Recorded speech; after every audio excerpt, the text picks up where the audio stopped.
Olá, sejam bem-vindos a este vídeo. Eu sou Anderson Silva, bolsista INCT do Herbário H-Delta da Universidade Federal do Delta do Parnaíba. Sob orientação da professora Ivanilza Moreira de Andrade, hoje vamos falar sobre coleta e herborização de material botânico. A identificação científica possui um papel central, tanto do ponto de vista científico como para a sociedade. Prezando pela conservação e manejo da flora, este vídeo apresenta técnicas para coleta, herborização e armazenamento de espécimes vegetais. Vamos começar falando sobre o traje e os acessórios que são essenciais para uma coleta de campo. É importante estar adequadamente vestido, usando roupas leves que cubram totalmente o corpo e usando de preferência botas. É importante estar munido de protetor solar, água e uma mochila para os demais equipamentos. É importante ter em mãos um GPS para saber as coordenadas exatas do local de coleta. Você também vai precisar de uma câmera fotográfica, e você ainda poderá estar substituindo esses dois itens pela câmera e o GPS do seu smartphone. Para a coleta, você vai precisar de estilete, tesoura de poda, podão e sacolas plásticas, de preferência de dois tipos, grandes para acomodar os espécimes vegetais e pequenas para os frutos e briófitas.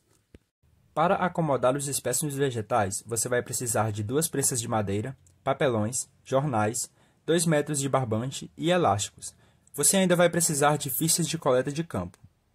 A ficha de coleta de campo ou ficha de identificação deve conter todas as informações necessárias para a posterior identificação dos espécimes coletados, como, por exemplo, nome popular e nome científico, família botânica, local, data, coordenadas geográficas e outras características morfológicas, como podemos observar na ficha de coleta do H-Delta. Para o laboratório, você vai precisar de refrigerador, estufa elétrica ou uma estufa feita com lâmpadas incandescentes, material de costura, bem como folha peso 60, linha de costura, agulha, cola, e você também vai precisar de recipientes de vidro e álcool 70. Agora vamos falar dos procedimentos de campo. Ao avistar o espécime que você deseja coletar, você vai fotografá-lo e preencher todos os campos da ficha de coleta. Feito isso, você vai fazer os cortes dos ramos. Você deve selecionar ramos que contenham estruturas reprodutivas, bem como frutos ou flores. Para cada espécie estudado, indica que se retire 5 ramos. Os ramos devem conter entre 15 a 30 centímetros de comprimento cada. Você deve fazer os cortes nas bases dos ramos com tesoura de poda ou outro instrumento afiado, evitando quebrá-los manualmente. Você poderá estar utilizando o podão para a coleta de ramos em partes mais altas. Plantas suculentas ou epífitas, como por exemplo plantas pertencentes às famílias Cactaceae e Orquidáceae, devem ser aspergidas com álcool 70% e mantidas em sacos plásticos fechados, para evitar assim a desidratação das folhas. As briófitas devem ser coletadas junto com o substrato, com o auxílio de um canivete ou um estilete. Plantas menores de 30 cm, como pteridófitas, herbáceas e líquens, devem ser preferencialmente coletadas inteiras, com raízes e o substrato no qual estão inseridas. Os frutos que se destacam facilmente dos ramos devem ser imediatamente recolhidos e armazenados em envelopes de papel ou plástico, devidamente rotulados com a identificação correspondente à da coleta da espécie. Para o manuseio de cactáceas é indicado que se use luvas. Você deve fazer cortes longitudinais e transversais a fim de diminuir o tamanho da amostra. As algas devem ser coletadas em recipientes com água no local da coleta, para que não desidratem até a volta para o laboratório. Ao retornar do campo, o material coletado deve ser preparado para a secagem, onde adquirirá a forma definitiva de armazenamento. Os ramos coletados devem ser manipulados com cuidado, para que seja possível a observação das suas formas e características próprias com melhor visibilidade. Pelo menos 2 folhas dos ramos devem ter o seu verso virado para cima, para melhor observação dos poros.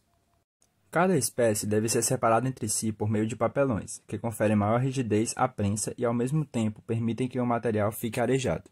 Após separar as espécimes entre jornais e as espécies entre papelões, você vai colocar as prensas de madeira, uma de cada lado, de forma a cobrir os papelões como sanduíches. Em seguida, você vai amarrar com força utilizando o barbante.